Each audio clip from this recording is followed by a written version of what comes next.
21वां अध्याय। तुलसी जी द्वारा विष्णु जी को श्राप।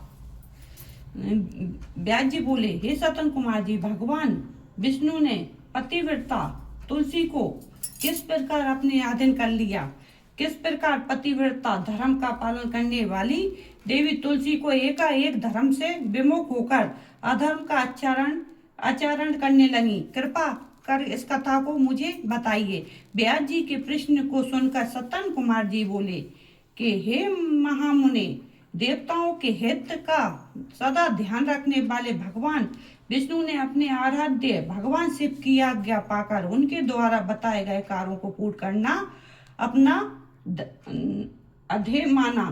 तब तुरंत ब्राह्मण का वेश धरकर शंखचूड़ से उसका कवच ले आए।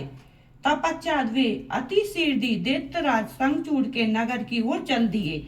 भगवान विष्णु ने दैत्येंद्र के नगर के समीप पहुंचने से पहले ही अपना रूप बदल लिया। उन्होंने शंखचूड़ का रूप धारण कर लिया। फिर वे देवी तुलसी के पास पहुंचे।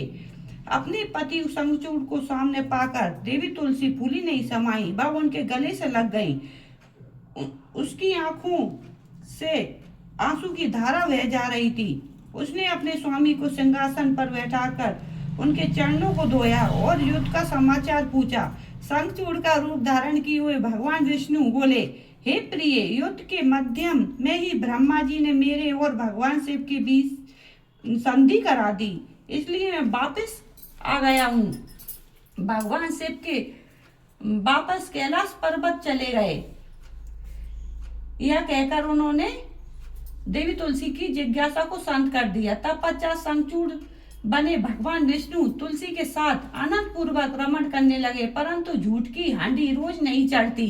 एक दिन देवी तुलसी को ज्ञात हुआ कि उसके साथ रमण करने वाला पुरुष उसका पति शंखचूड़ नहीं बल्कि कोई और है। यह पता चलते ही देवी तुलसी आत्मगलीन से भर उठी। उन्हें स्वयं से घृणा होने लगी। वह क्रोध से वेश बदले विष्णु पर फट पड़ी। उन्होंने श्री विष्णु से पूछा, तुम कौन है? मुझे सच सच बता, क्यों तूने मुझ जैसी पतिव्रता स्त्री का पतिव्रत धर्म नष्ट कर दिया? मैं तुझे नहीं छोड़ूंगी। यह वचन सुनकर विष्णु भगवान ने भयभीत होकर अपने स्थान पर अपनी एक मूर्ति बना दी, ताकि देवी तुलसी उनके विषय में कुछ न जान पाए। परंतु तुलसी ने उनके पद चिन्हों से विष्णु को पहचान लिया। तब गुस्से से उन्होंने भगवान विष्णु को शाप देते हुए कहा, हे वैष्णव, लोग तुम्हें भगवान मानकर तुम्हारी पूजा करते हैं, पर वास्तव में तुम तो पूजा की योग्य नहीं हो। तुम तो सिर्फ भंग किया है। भगवान भंग किया है, योग नहीं हो। तुम तो सिर्फ पत्थर हो। तुम्हारे मन में दया भाव नाम की कोई वस्तु नहीं है। तुमने मेरे सती को भंग किया है और मेरे पति शंखचूड़ को भी मार डाला है। इसलिए मैं तुम्हें श्राप देती हूँ कि तुम आज अभी पत्थर हो जाओगे। यह कहकर देवी तुलसी अनंत दुखी मन से रोने लगी। देवी तुलसी का श्राप सुनकर भगवान विष्णु भी दुखी हुए और भगवान शिव को स्मरण करने लगे। विष्णु जी की पुकार सुनकर भक्त वत्सल भगवान शिव वहां प्रकट हो गए। उन्हें देखकर देवी तुलसी और विष्णु ने हाथ जोड़कर प्रणाम किया। तब वे देवी तुलसी को समझाने लगे। उन्होंने तुलसी जी को समझाया कि देवी तुलसी, यह तो पूर्व निश्चित था। शंखचूड़ को मिले श्राप के फलस्वरूप उसका जन्म दानव कुल में हुआ और इसी कारण उसे मेरे हाथों मृत्यु प्राप्त हुई है। देवी, तुम्हारी मनोबल स्थिति मैं समझ सकता हूँ, परंतु यह संसार नश्वर है। अंत तुम अपने द्वारा की गई तपस्या का फल लो और इस शरीर को त्याग दो। मेरे आशीर्वाद के फलस्वरूप तुम्हें दिव्य देह की प्राप्ति होगी। तुम्हारी श्री हरि में विशेष प्रीति होगी। इसी शरीर को त्यागने के पश्चात जब तुम नया शरीर धारण करोगी तो तुम गंडकी नाम की नदी होगी और सभी के द्वारा पूजित होने के कारण प्रधान रूपा तुलसी के नाम से विख्यात होगी।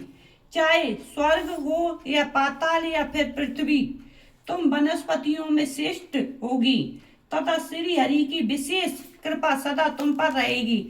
तुमने जो श्री हरि को श्राप दिया है वह भी अवश्य पूरा होगा।